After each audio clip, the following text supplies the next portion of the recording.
¿Qué tal, amigos? Bueno, que dice Lola que ella también quiere salir. Ha propuesto, en realidad no sé si para salir o simplemente porque lo consideraba oportuno, con deferencia a todos nuestros seguidores y suscriptores, que hiciéramos una entrega con aquellos momentos más relevantes de la temporada. Bueno, es una manera de recordar, es verdad, tiempos que se guardan en algunos casos en la retina e imágenes que por otra parte a lo mejor se van al olvido, porque es tal la capacidad devoradora de los acontecimientos que se suceden uno detrás de otro, que es verdad que casi todo pasa inmediatamente al baúl de los recuerdos sin siquiera haberse cumplido un año, ¿no?, de ese momento trascendental en el que todos vivimos emociones contenidas, pasiones desbordadas en algunos casos y momentos mágicos que contribuyen a engordar, a engrosar la historia del ciclismo. Bueno, por seguir de alguna manera un hilo cronológico, y remontarnos a cuando empieza aquel año otra vez con la ausencia del Tour Down Under, hemos querido buscar la primera referencia verdaderamente significativa en la primera de las pruebas puntuables para el World Tour, carreras siempre selectivas y con una enorme participación. Y la primera de ellas fue la Strade Bianche. La Strade Bianche se corrió el 5 de marzo, exactamente, y habría un mes que siempre es muy completo en acontecimientos deportivos y que viene como continuación un poco de los experimentos que a principio de temporada se hacen. Aquellos experimentos siempre con carreras de World Tour. Habíamos visto, por ejemplo, a Tadej Pogačar ganar las dos llegadas en alto y, por supuesto, el Tour de los Emiratos Árabes Unidos. Habíamos visto una exhibición magnífica de Wout van Aert en la GT Nieuwsblad, pero había que ver a la mayoría de los actores principales en las dos pruebas referenciales del mes de marzo, que son París-Niza y Tirreno Adriático. Y la verdad es que empezó la temporada, empezó el calendario con una explosión de acontecimientos fantástico, ¿no?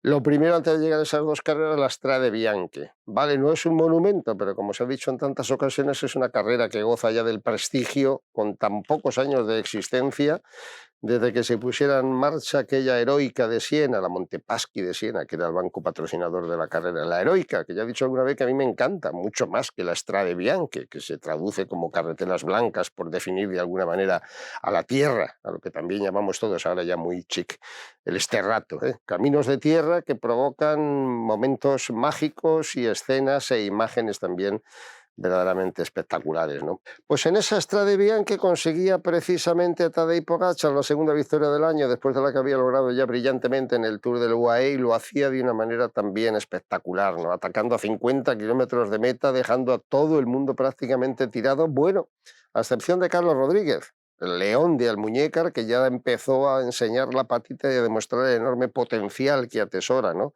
Estuvo unos cuantos kilómetros intentando cazar en solitario a Pogačar, lo tuvo relativamente cerca, pero al final tuvo que inclinarse ante la potencia del esloveno. Carlos Rodríguez iba a ser neutralizado y, sin embargo, Pogačar continuaría su fabulosa cabalgada de 50 kilómetros hasta la plaza de Siena, donde lograba esa fantástica victoria en solitario por delante de Alejandro Valverde, con 41 años.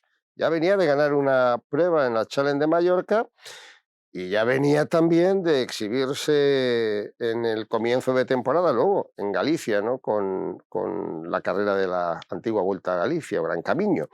Pues ese Valverde hacía segundo, mientras tercero se coronaba para subir al podio Casper Asgreen, el gran danés quinto. Conseguía hacer Pello Bilbao. Pogačar repetiría ese mes de marzo, otra vez la Tirreno Adriático, pero antes, por seguirlo de alguna forma un tanto cronológica, en la París-Niza que iba a dominar, al final Primo de Roglic también, con autoridad, íbamos a ver una de las exhibiciones que llamaban también la atención de lo que la temporada podía servirnos. ¿Os acordáis aquella primera etapa? El Mantes-la-Ville, el ataque a 5 kilómetros de la meta de un pequeño puerto, de una pequeña colina de tercera categoría, los tres hombres de Jumbo. ¿Os acordáis, verdad? La victoria de Christophe Laporte por delante de Primo Roglic y de Wout van Aert anunciaba lo que luego volvería a ser una exhibición del Jumbo en esa misma carrera, porque en la crono sería Van Aert el que se impusiera precisamente a Primo Roglic y a Rohan Dennis. Ni qué decir tiene que Roglic ganó la carrera, y además lo hizo con esa autoridad que ya había mostrado desde la primera etapa, para abrir ese interrogante, ¿no?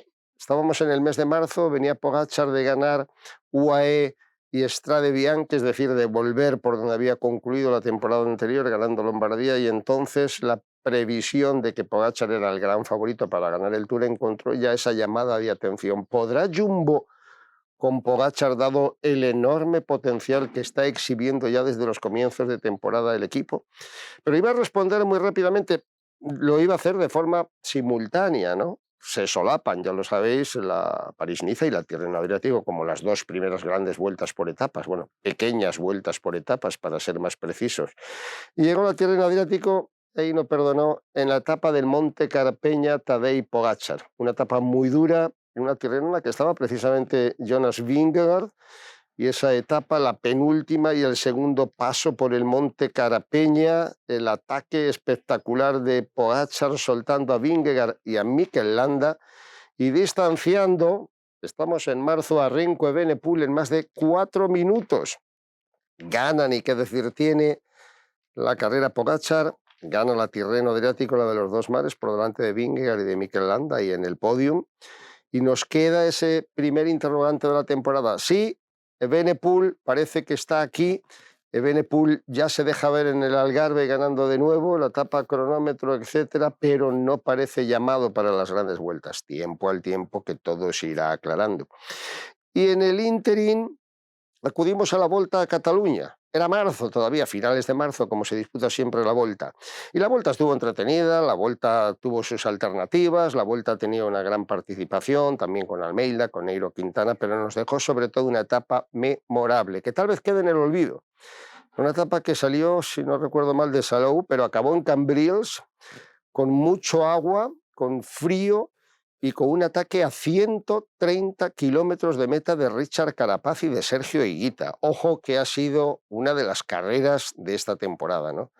Dos tipos que se marcharon contra viento y marea, nunca mejor dicho, por lo del frío y el agua, y que fueron capaces de darle el traste y la vuelta a la clasificación para llegar con tan solo 40 segundos sobre sus más inmediatos perseguidores y conseguir voltear la clasificación, de manera que Sergio Higuita se proclamaba ganador de la Vuelta, Carapaz conseguía la victoria y dejaban la victoria de la etapa en Cambrils y dejaban fuera de combate a Nairo Quintana y a Joao Almeida, que eran los dos corredores que habían estado peleando después de las dos etapas de alta montaña que hubo, ¿no?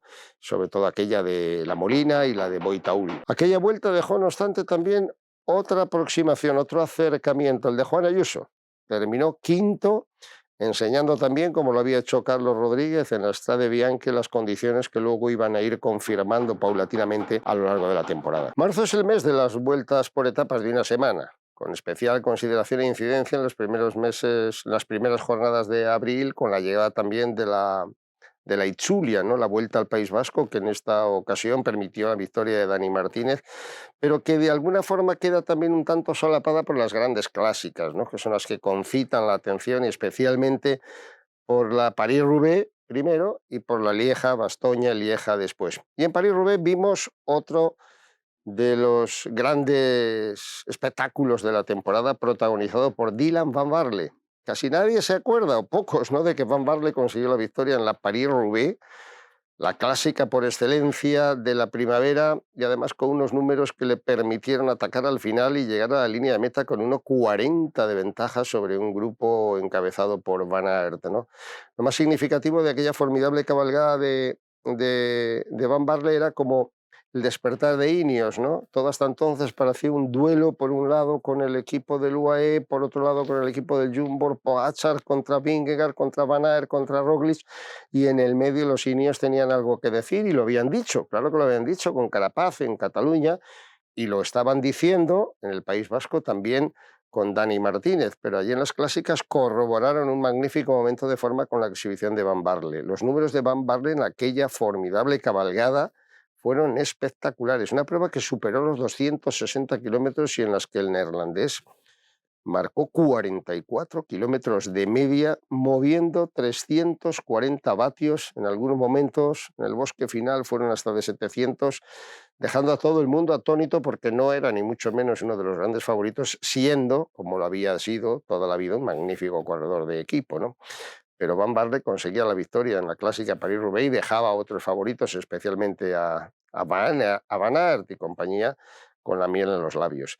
Fue, de alguna manera, el prólogo de la exhibición portentosa que nos iba a regalar Renko Evenepoel en la Lieja-Bastogne-Lieja, que era no la primera victoria de la temporada, porque ya venía adornándose en el Algarve, como suele ser habitual, pero sí la confirmación de que estábamos ante un clasicómano excepcional, ¿no? Ante un todoterreno y sobre todo un rodador fantástico y un corredor de esos que parece que andan más en solitario que en grupo, ¿no? Benepul dio una exhibición portentosa en la Lieja-Bastogne-Lieja, atacando en la Redoute a 30 kilómetros de la meta, pasando la roca de los halcones en solitario y consiguiendo cada vez incrementar mayor ventaja sobre el grupo de perseguidores para firmar un show fantástico en la línea de meta. Dijo Renko Evenepoel, la cabra aquella carrera, que había sido el día que mejor y más se había sentido, más fuerte se había sentido encima de una bicicleta. Todo lo contrario de lo que le pasó a Julian Alaphilippe. Parecía indemne de esa maldición del arco iris que parece haber perseguido a la mayoría de los campeones del mundo. No lo había sufrido el año anterior, el año precedente, y sin embargo en esta ocasión se iba a producir aquella calamitosa y espectacular caída, ¿no? En la Lieja-Bastogne-Lieja, en la que, bueno, nos quedó la imagen de Romain Bardet bajando un poco al pequeño precipicio al que había caído Julian Alaphilippe y auxiliando a su compañero y amigo en la carrera de Cana, la más grande de las clásicas en teoría del ciclismo internacional, y dejando a Alaphilippe lo suficientemente maltrecho como para que nunca pudiera volver a lo largo de toda la temporada a ser el ciclista que por 2 ediciones consecutivas había conseguido ganar el Campeonato del Mundo. Y llegamos a otro momento de la temporada, ya con la inclusión en mayo, con la entrada de las grandes vueltas por etapas que se produce en el Giro de Italia. Penúltima etapa. Tapone, como dicen los italianos, la etapa reina que transitaba con San Pellegrino, con el paso por Doi y con la Marmolada, el paso Fedaya. No podía estar más comprimido la clasificación, con 3 hombres entre los 3 primeros, que eran Carapaz, Hindley y Landa. Ni qué decir tiene que Hindley no era el primero de los favoritos. Había mostrado una solvencia muy notable en la carrera y venía con el aval de haber hecho un Giro espléndido 2 años antes, cuando la victoria de Theo Geoghegan-Hart.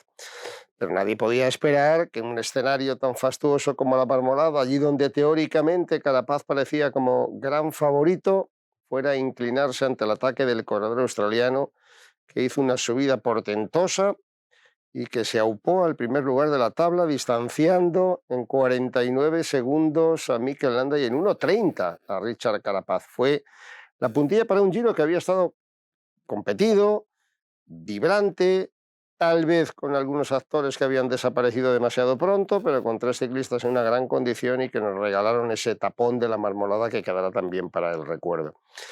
Como, y es el antepenúltimo momento de la temporada vital, encontramos una etapa del Tour de Francia. Ese Tour de Francia en el que ya lo habíamos comentado, se barruntaba la posibilidad de que el equipo Jumbo-Visma con Roglic, con Vingegaard, pudiera hacer una pinza lo suficientemente fuerte como para poner en serios apuros a Tadej Pogačar. Y nos hizo esperar mucho aquella historia. Bueno, se hizo esperar justo el ecuador de la carrera. 11ª etapa.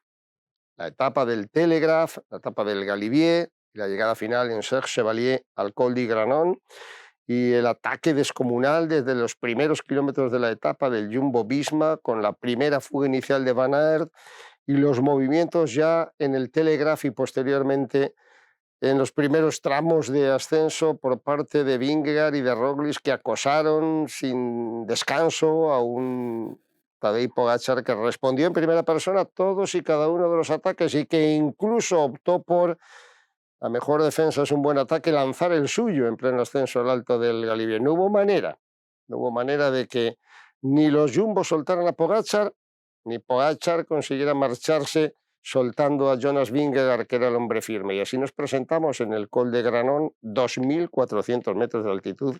Se había subido y se había coronado, aparentemente con un paisaje un poquito más tranquilo después de la enorme batalla, el Galibier, a 2.600 metros, pero el Granon, terrible puerto, era el que iba a pasarle factura a Tadej Pogačar con el ataque formidable de Jonas Vingegaard y su victoria contundente, presentándose en la línea de meta con 1 minuto de ventaja sobre Nairo Quintana, sobre Romain Bardet, los 2 hombres que precisamente habían roto las hostilidades en el ascenso al alto, en el que Vingegaard le ganaba por la mano no solo el maillot, sino muchas opciones de conseguir la victoria. Era, de alguna manera, también en la primera lectura, aunque quedaba mucho Tour por delante, no iban a cambiar las cosas, como bien sabéis. La primera lectura que hacer a la potencia de un equipo frente al poderío de un corredor. Al día de hoy todavía no me atrevo yo a decir que Vingegaard estuviera más fuerte, y eso que dio una buena exhibición en Otacán, que Pogačar. Sí que Pogačar cometió determinados errores. Se había presentado líder, había ganado aquellas 2 etapas importantes en el plató de Bellefilles, etcétera, y al final, tal vez cebado ante el acoso y derribo de parte del Jumbo-Visma, perdió las fuerzas que debería de haber administrado de mejor manera. Bueno, es un aliciente fantástico que nos queda para la edición del próximo año, porque, insisto, no creo que haya muchos que en este momento se atrevan a opinar que Vingegaard es más fuerte que Pogačar. Por lo menos quede ahí la duda que el tiempo y la próxima edición del Tour de Francia se encargarán de resolver, porque no seré yo el que me crea que Vingegaard no va a correr la próxima edición del Tour de Francia. Y a lo mejor estoy equivocado. Penúltimo momento de la temporada. Momento glorioso porque había que acudir a Australia a disputar el Campeonato del Mundo después de haberse celebrado la Vuelta Ciclista a España, en la que Remco Evenepoel consiguió la victoria. Evenepoel era uno de los grandes favoritos, no vamos a descubrir nada. De hecho, se presentaba como un duelo entre los dos hombres que aparentemente habían sido los más fuertes, Evenepoel y Pogačar. Pero al final el Pitbull volvió a dar otra exhibición portentosa, consiguiendo esa victoria que con 22 años le iba a permitir proclamarse campeón del mundo 4 años después de haberlo hecho en la categoría junior. Los rivales solo pudieron ser testigos de la iniciativa del corredor belga a 70 kilómetros de la meta, cuando ya se llevaban recorridos más de 200, y con su ataque final a 34 kilómetros, al que solo pudo responder apenas 10 kilómetros el kazajo Alexei Lutsenko. Impresionante la exhibición de Remco Evenepoel para confirmar y corroborar una temporada fantástica, y sobre todo una lección que muchos habrán aprendido: la magnífica condición de la que salió de la Vuelta Ciclista a España, con la que salió de la Vuelta Ciclista a España, para poder afrontar con plenas garantías, a pesar del traslado hasta tierras oceánicas, ese campeonato del mundo. Y nos quedaba el último envite. El último gran momento de la temporada era en Lombardía, el antiguo Giro de Lombardía. Desgraciadamente hubiera sido un escenario fantástico para que hubiéramos visto la revancha del Mundial, porque cada uno le dará importancia que quiera a cada una de las carreras, pero está claro que Lombardía cuenta con una tradición y con un recorrido, la clásica de las hojas muertas, lo suficientemente exigente como para ser otro campeonato del mundo, ¿no? Pero Evenepoel optó por saborear las miles de la victoria del arco iris, por contraer matrimonio, y ahí se quedó Pogačar contra Enric Mas.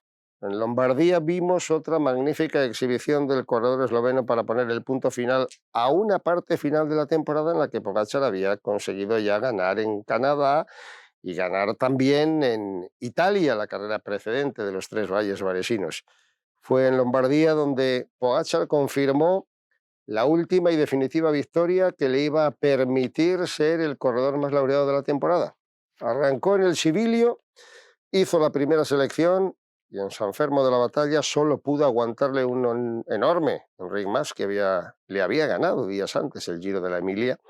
Pero con esta victoria fantástica, Tadej Pogačar conseguía su 16º triunfo en la temporada y una victoria más, que no digo su gran rival, que no lo fue en casi ningún momento, pero sí el corredor con el que se ha disputado, digamos, el número 1 de la temporada, Remco Evenepoel. Bueno, amigos, pues estos han sido... Hemos elegido 10 momentos en un repaso cronológico, por orden cronológico, sin darle mayor importancia ni menor, allá cada uno con la que quiera. Lola ha dicho que prefería hacerlo de manera cronológica para no liarnos, sino para no perder el rumbo de los acontecimientos, y de hecho lo está reclamando ahora para que sepáis de quién es la autoría. No se trata de poner en un orden, porque cada uno le da una prioridad a alguna carrera, que el momento de Lieja, Bastogne-Lieja, Evenepoel fue formidable, el momento de Vingegaard en el Col de Granon también, el de Evenepoel en el Mundial, de Pogačar en Estrade Bianche, ataques lejanos, ataques poderosos, demostraciones formidables de quienes han sido los grandes protagonistas. No entraré yo tampoco en el juego de decir quién ha sido el mejor de la temporada. Dicen los números, dicen los resultados, dice la clasificación oficial que ha sido Pogačar. A mí me lo ha podido parecer también, pero insisto, no hay que elegir entre papá y mamá. No se han visto las caras demasiado. Ojalá se las vean el próximo año ya cada uno con la vitola, como se la tendrá que ver Pogačar con Jonas Vingegaard. A mí, desde luego, me ha parecido una temporada completísima la de Pogačar. Ya sé que la gente recuerda siempre mucho más lo cercano. Se olvida un poco aquel inicio de temporada cuando gana el UAE y las dos llegadas en cuesta, cuando gana la Strade Bianche, cuando gana la Tirreno Adriático. Después es verdad que tiene ahí un parón, solo soslayado por su victoria en casa, en el Tour de Eslovenia, pero vuelve a parecer muy poderoso en el Tour. Tampoco seré yo quien diga, y sí me lo parece, que es más importante o que tiene más mérito, que es más difícil, llamadlo como queráis, ser segundo en el Tour de Francia que ganar la Vuelta a España. Pero no por la competición en sí, sino por los rivales o por las características de cada una de las ediciones. Si en la Vuelta a España vinieran todas las estrellas, podría tener un pronunciamiento mucho más favorable y un peso mucho más específico. Pero, en fin, es entrar en un juego en el que vosotros podéis entrar y entráis, de hecho, con frecuencia, porque cada uno es muy libre de dar sus opiniones y todas son muy bienvenidas. Y porque al final no se trata de convencer, como intentan hacer los políticos, se trata de manifestarse. Cada uno da su opinión y aquí paz y después gloria. Y a seguir disfrutando porque nos esperan otras entregas, la próxima y de inmediato el Tour de Francia, que está ahí ya, a puntito de ser presentado oficialmente.